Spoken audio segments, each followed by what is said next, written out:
est très heureux d'être ici. C'est un très beau pays. On va finir par bien le connaître on va finir par bien le connaître parce que on n'était pas loin il y a un mois à peine. Donc c'est un grand plaisir pour nous de venir ici, de venir faire ce match.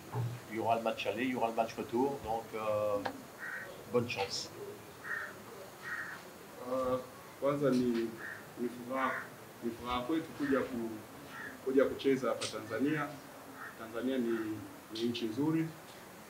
Pia tulikuwepo mwezi mmoja kama mwezi uliopita, nawaza ni hiyo mechi ya Zanzibar. So itakuwa mechi nzuri sababu ni mechi ambayo ina nje na ndani. Najua kama itakuwa ni mechi nzuri. Mungu atusaidie. On prépare dans les meilleures conditions possibles. On sait que notre adversaire sera un adversaire de très bon niveau. Donc on le respecte beaucoup. Nous, on vient ici pour gagner le match, pour essayer de faire le maximum pour gagner le match se qualifier sur les 2 matchs. Donc en espérant faire un bon résultat ici, on travaille tranquillement, dans la sérénité, dans la confiance, mais on sait que l'adversaire est très solide, très costaud, et on le respecte beaucoup. Tumekuja kupambana na mpinzani ambaye ni mpinzani mzuri. Yanga ni timu kubwa. Tumejiandaa kupata ushindi sababu ni mechi ambayo itakuwa na nje na ndani. So tunaiandaa mechi hii kiumakini kwa kujitolea sababu mpinzani wetu ni mzuri na pia ni bora. So lazima sisi tujiandae kutokana na mpinzani wetu jinsi alivyokuwa bora na jinsi alivyokuwa mzuri. Oui, je connais quelques joueurs de l'équipe ici, comme Fiston Mayele, que je voulais recruter en Tunisie il y a 2 ans maintenant, parce qu'il joue au Vita Club. Je connais Kisinda, l'ailier gauche ou l'ailier droit, que je connais depuis longtemps parce qu'il était à Vita Club également. C'est un élément congolais intéressant. Et Mouloko, un autre Congolais qui joue côté droit. Mais c'est surtout Fiston Mayele que j'aurais bien aimé avoir avec moi dans mon équipe en Tunisie. Ce n'était pas le club africain, c'était un autre club. Il était prêt à venir, mais bon, il avait eu une offre de Tanzanie qui l'avait fait changer d'avis. Mais l'équipe en général est composée de très bons joueurs. Beaucoup de joueurs internationaux du Ouganda, internationaux au Burkina Faso, internationaux Congo. Donc on est très attentifs, on connaît leurs qualités, on connaît leur potentiel et on est très attentifs pour ce match-là. Kuna baadhi ya wachezaji ambao nawajua kama Fiston Mayele ambaye nilitaka kumsajili miaka 2 iliyopita, kipindi kile yuko AS Vita, lakini akaja akapata ofa ya kuja Young Africans, basi akaja huko. Mimi kipindi kile sikuwa na klabu hii, nilikuwa na klabu nyingine. Namjua mchezaji mwingine ambaye ni mzuri, Kisinda ambaye anacheza winga kushoto kulia. Pia nilimjua akiwa AS Vita, ni mchezaji mzuri. Namjua Jesus Moloko, winga pia wa kulia ambaye alikuwa AS Vita, naye pia namjua. Yanga na wachezaji wazuri wa kimataifa kama hivyo, kuna Waganda, kuna Muganda, kuna Burkina Faso na wachezaji wengine wa kimataifa.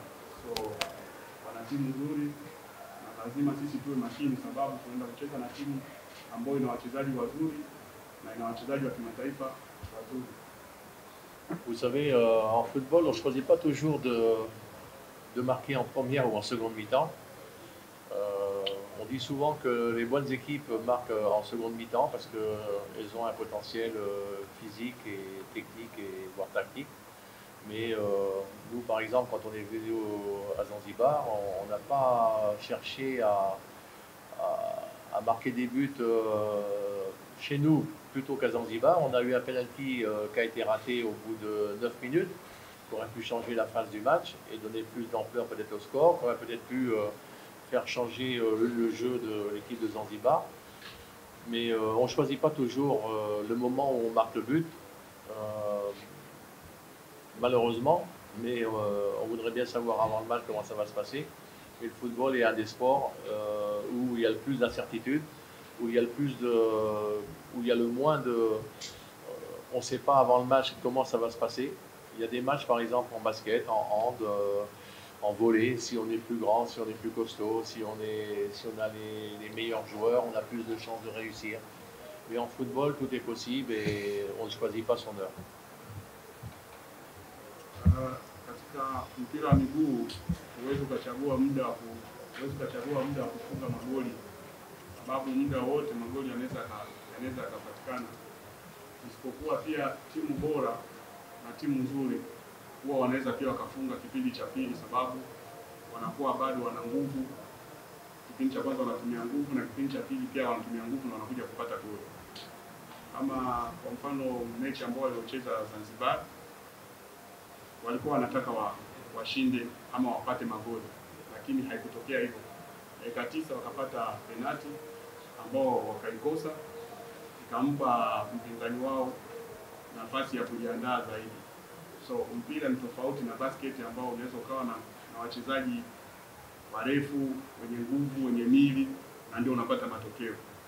Ama netball ambao inabidi uwe na wachezaji wenye nguvu au wenye mili ili upate matokeo, lakini mpira hauko hivyo. Mpira ni mchezo ambao inabidi kujiandaa vizuri na kujituma ili upate matokeo. So muda wote matokeo yanaweza kupatikana kwenye mpira, haijalishi kipindi cha kwanza ama kipindi cha pili. De tous les Tanzaniens, on est bien arrivés, vous nous avez bien accueillis. Aujourd'hui, ça fait plus de 2 semaines qu'on prépare bien ce match contre les Young Africans. On est sûr de nos capacités en tant que joueurs. On sait que ce sera un match très important pour nous, surtout pour notre club, parce qu'on est un grand club. On a beaucoup de supporters comme les Young Africans qu'on doit représenter. Et maintenant, tout se passera demain. Donc nous, en tant que joueurs, on est très conscients que demain, ce sera un match très important. Kwanza tunashukuru kwa mapokezi mazuri ambayo tumepewa. Mechi ya kesho ni mechi muhimu sana kwetu sisi kama wachezaji. Kuna wiki mbili tukijiandaa kuhusu mechi hiyo ya kesho, na tunajua umuhimu ya mechi hii ya kesho kwa upande wetu sisi kama wachezaji na upande wa klabu nzima, sababu hata sisi tuna mashabiki wengi kama Yanga alivyokuwa na mashabiki wengi. So lazima tufanye vizuri ili kupendezesha mashabiki wetu na klabu yetu kwa ujumla. C'est sûr qu'au match aller, on a fait 0-0, mais on était venu à Zanzibar pour gagner, nous, de base. Après, la chose la plus importante, c'est de ne pas encaisser à l'extérieur. On n'a pas pris de but et on s'est concentré sur le match retour avec le coach. On a bien travaillé pour être offensivement très, très costaud. Maintenant, il ne faut pas oublier qu'à Zanzibar, le terrain, les circonstances, ils n'étaient pas faciles. Le terrain, c'est un terrain synthétique avec beaucoup de vent, donc on a fait avec, on n'a pas encaissé, c'était le plus important. Et on a fini le travail à domicile à Tunis. Nia yetu ilikuwa kushinda mechi ya Kipanga hapo Zanzibar, lakini haikutokea hivyo kama ilivyokuwa, ila uzuri sababu hatukufungwa goli. Kabidi kocha arudi, tukarudi kujipanga tena upya na kujua makosa yalikuwa wapi, na baadaye tukaja tukapata matokeo mazuri kutokana na jinsi tulivyojiandaa. Ila pia uwanja haukuwa mzuri sababu ni nyasi bandia, ikasababisha tusipate matokeo kama tulivyotarajia. Ila tuliporudi tukatengeneza nafasi, tukajipanga na tukaja tukapata matokeo.